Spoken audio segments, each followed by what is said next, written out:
Hi, it's time for Street Talk, your voice and your views on the issues in the news. Climate change and concerns of diminishing natural resources are pushing scientists to look at every way to find alternatives. But in Russia, they're steaming with success. The Kamchatka Peninsula, a 1,250-kilometer-long region in the Russian Far East, has long been a hotspot for research, as Mutnovka Valley offers a landscape that's full of geysers. Since the early 1970s, the area has successfully provided electricity from steam from the geysers, and since 2000, a geothermal station has been providing over 30% of the electricity used on Kamchatka.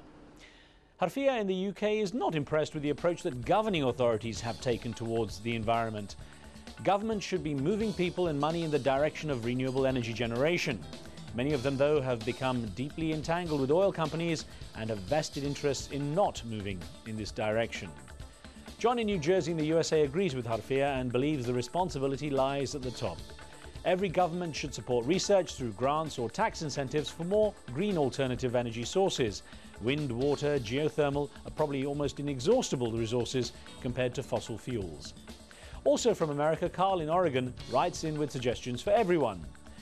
Individuals can do a lot to save the environment. One way is through recycling, particularly aluminium cans and scrap metal as well as paper. You can also reuse and recycle any variety of household objects rather than throwing them in the dump. Every week we look for your feedback on our question of the week on YouTube. This week we asked, at this stage, could the US Secretary of State Condoleezza Rice take any further steps to create more progress in talks between Israelis and Palestinians? Here are some of the comments you posted on YouTube. One viewer says that US dollars should be spent elsewhere. Rice is wasting her time and our tax money. Israelis and Palestinians will have to find a middle ground so both can exist. Palestine will not be returned and the Zionist won't go away. Mediator Guy believes that Rice can shed a lot of light with these meetings. She can show the world the situations in which Israelis and Palestinians are successfully working and living together. If she had the courage, she could reveal how the conflict is sustained by private interests who profit from the misery. Khanzadeh doesn't believe any sincere effort exists on the part of the US on this issue. Rice is playing a pretender, pretending to look good as Secretary of State by not mentioning anything about how the new Palestinian state borders will look or what will happen to the right of return of Palestinian refugees. Now, when it comes to environmental awareness, there are many celebrities willing to jump into the ring with benefits and events.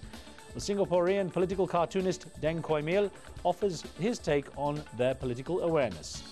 Along with smog as air pollution and dead fish as water pollution, there's a live earth concert as noise pollution.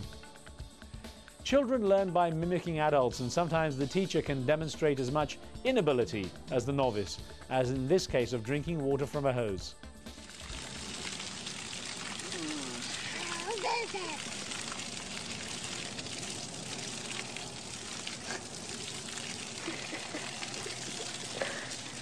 He finally gets it. That's it until next time. Do keep sending in your questions and comments and point us to anything interesting or amusing for Street Talk. Remember, what you see here isn't necessarily the view of Al Jazeera, and some of the content's being edited, but for time and space reasons only. And that's the talk on the street.